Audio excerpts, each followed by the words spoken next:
Thank you, Pastor Chuck, for that introduction as well as the invitation. Again, my name is Adrian Russell, and I'm excited to be with you guys tonight and to share a few words of inspiration. First, let me say I love what you guys are doing. I support and commend each of you. Of all the things that you could be doing right now, the fact that you've decided to spend your summer and weekends seeking to improving yourselves, sacrificing, soul searching, challenging yourselves to be better young men and women, becoming leaders in your communities. That speaks volumes as to the quality of young people sitting here before me. So give yourselves a round of applause.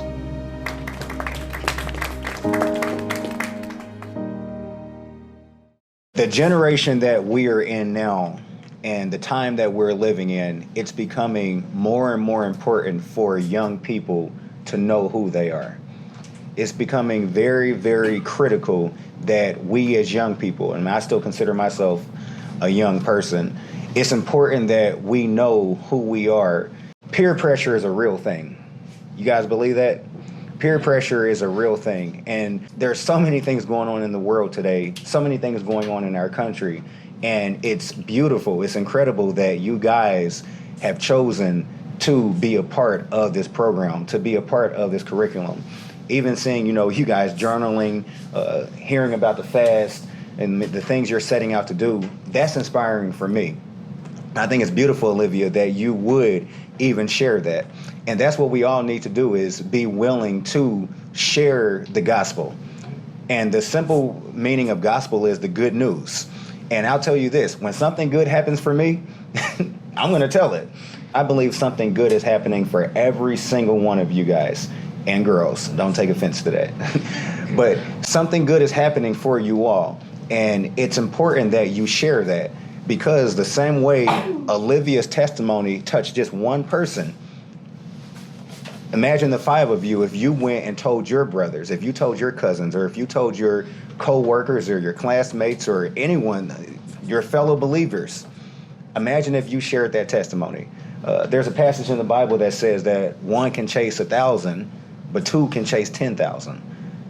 One definition of ascent, or to ascend, it refers to an individual climbing up a mountain or climbing up a hill. And that's exactly what we all are doing. We are literally all climbing up our own mountain. We're all living our own life. We've all been given our own unique set of circumstances. All of us are in our own unique positions in life. We have different backgrounds. We come from, diverse families or what have you, school systems, education. There are so many differences that we have. And because of those differences, each and every one of us, we are on our own path. And as we try to improve ourselves, as we try to draw closer to God, we all are literally climbing up a mountain. We are all seeking and striving to ascend. The best things in life do not always come easily. The best things in life do not always come easily. And I can say, even as a young man of faith myself, I can say that some of the biggest gains that I've ever made in my life, some of the biggest gains that I've ever made in my own spiritual walk has actually come through hardships, hard times in my life, challenging times in my life, things that were unfamiliar to me, where I found myself in places that I never saw myself being. Those were some of the most challenging times in my life, but because I kept my sight on God, and because I kept my sight on the things that I was taught in Christ and in God, I can say that those are the biggest gains that I've made in my life through challenges. Anybody here ever suffer from, and just be honest with me, anybody here ever suffer from low self-esteem? Wow. I appreciate the honesty, and I raise my hand as well. I've also suffered from low self-esteem. Don't let anyone make you feel that you're not good enough, no matter what you've been through in life, because we all have experiences. We all have a past. The term skeletons in our closet. Even as young people, we all have skeletons in our closet. But don't let anyone make you ever feel that you are not good enough, or that whatever you have set your mind to in Christ and even in your natural lives, that you cannot ascend and get there. We are all fearfully and wonderfully made, meaning that God, when he created us, he saw each and every one of us as being powerful. He saw each and every one of us as being unique. He saw each and every one of us as being beautiful.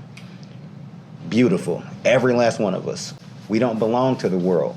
We don't belong to ourselves, but we belong to God. We belong to Christ. And in Christ, we are now new creatures. You guys with me? In Christ, we are new creatures, meaning we have a new mind, we have a new heart, we have a new passion, we have new desires. That's what this is all about. That is what this is all about. I'm so inspired by you guys. I challenge every one of you to take a look back at where you used to be. Sometimes you have to take time to appreciate how far you've come. And again, I challenge you to continue to ascend up that mountain. Continue the climb. Continue pushing. Don't stop. Don't quit. Keep going, because it's all worth it. And you guys are worth it. Thank you.